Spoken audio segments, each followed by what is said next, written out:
Before we begin today's story, make sure to subscribe to our channel and turn on the notification bell so you never miss another thrilling mystery. Now, dim the lights, put on your headphones, and prepare yourself for a chilling journey across the dark waters of the Atlantic Ocean. Tonight's story is called The Ghost Ship of Blackwater Bay. In 1987, off the lonely coast of Maine, USA, sailors spoke of a terrifying legend. They claimed that on nights when a thick gray fog covered the sea, an abandoned cargo ship appeared from nowhere. It had no crew, no lights, and no radio signal. Yet it sailed silently through the darkness before vanishing again. Most people believed it was just an old sea tale, but one man was about to discover the horrifying truth. So sit back, relax, and let's begin our story. The year was 1987, on the cold Atlantic coast of Maine, USA.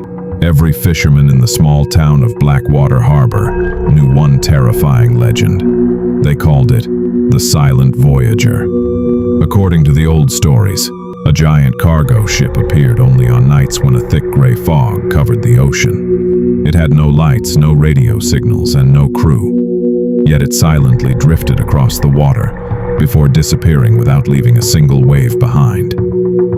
Most people laughed at the legend, except Captain Daniel Brooks. Daniel had spent 30 years sailing the Atlantic. He had survived storms, pirates, and freezing winters. But one thing always haunted him. 20 years earlier, his father had vanished at sea. The only thing found was his father's broken compass floating in the water. No wreckage, no distress call, no bodies, just silence. One October evening, Daniel received an unexpected visitor. A frightened young Coast Guard officer rushed into the harbor office carrying a weather report. "Captain, something strange is happening." Daniel looked at the radar screen. A massive ship appeared nearly 10 miles offshore. But there was one impossible problem. The ship wasn't broadcasting any identification signal. "It's probably a broken transmitter," Daniel replied. The officer slowly shook his head. "No, sir. This ship officially sank in 1964. Daniel's face turned pale. The screen showed the ship's name clearly. SS Raven Queen. Daniel remembered reading about it as a child. The Raven Queen had disappeared during a violent storm with all 94 crew members aboard. It was never found. Yet tonight, it was sailing again. Outside, the harbor was becoming strangely quiet. The wind stopped. The waves froze into an unnatural calm. Then, a thick wall of gray fog rolled toward the shore. Every lighthouse suddenly went dark. One by one, every radio in town filled with loud static. Then a whisper echoed through the speakers. "Come aboard!" Daniel slowly grabbed his father's old compass from a dusty drawer. For the first time in 20 years. The broken compass needle began to move, and it pointed directly toward the ghost ship.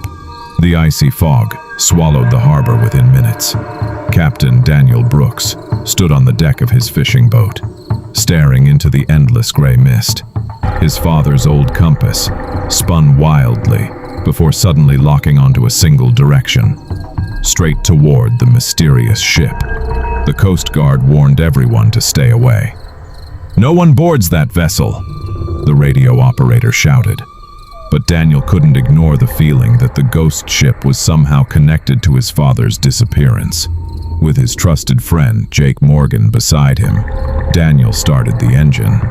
The small boat cut through the silent ocean. As they sailed closer, an enormous black shadow slowly emerged from the fog. There it was, the SS Raven Queen. Its rust-covered hull looked untouched by time. Thick chains hung from its sides and faded American flags fluttered without any wind. There were no voices, no footsteps, no lights, only silence. Jake whispered, "This place feels wrong." Suddenly, a loud ship horn blasted through the darkness. sound was so powerful that both men nearly lost their balance. Then something impossible happened. The ship's massive boarding ladder slowly lowered by itself. Daniel looked at Jake. "We're not alone." They climbed aboard. The deck was covered with thick dust, but strange footprints stretched across the floor. The footprints looked fresh. Someone, or something, had walked there only moments earlier. Inside the captain's cabin, they found old logbooks scattered across a wooden desk. Daniel opened the final page. The last entry was dated October 14th, 1964. It read, "The fog has surrounded us again. We can hear voices calling our names. The crew is disappearing one by one. Whatever is on this ship, it is not human."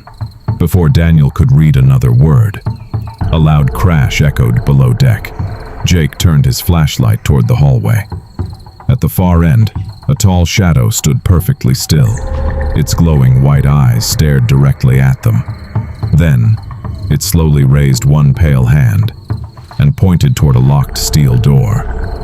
Just as Daniel took a step forward, the heavy steel door burst open by itself. From the darkness came a familiar voice. "Daniel, I've been waiting for you." It was the voice of his father. Daniel's heart nearly stopped. The voice was unmistakable. It was his father. The same calm, deep voice he had last heard 20 years ago before the fishing trip from which he never returned. Jake grabbed Daniel's arm. "Don't go! It could be a trap!" But Daniel couldn't move away. Slowly, he stepped through the heavy steel door. Inside was a long, dimly lit corridor lined with old cabins. The air was freezing, and every wall was covered with strange symbols scratched into the rusted metal. At the end of the hallway stood an old man with a thick gray beard. His clothes were soaked with seawater, yet he looked untouched by time. "Father," Daniel whispered. The old man smiled sadly. "I've waited 20 years for you." Daniel rushed forward, but before he could reach him, the figure suddenly faded like smoke. In its place lay an old leather journal. Daniel picked it up with trembling hands. On the first page was his father's handwriting. "If you are reading this, it means the ship has chosen you. Do not trust the voices. They can become anyone you love." A cold chill ran down Daniel's spine.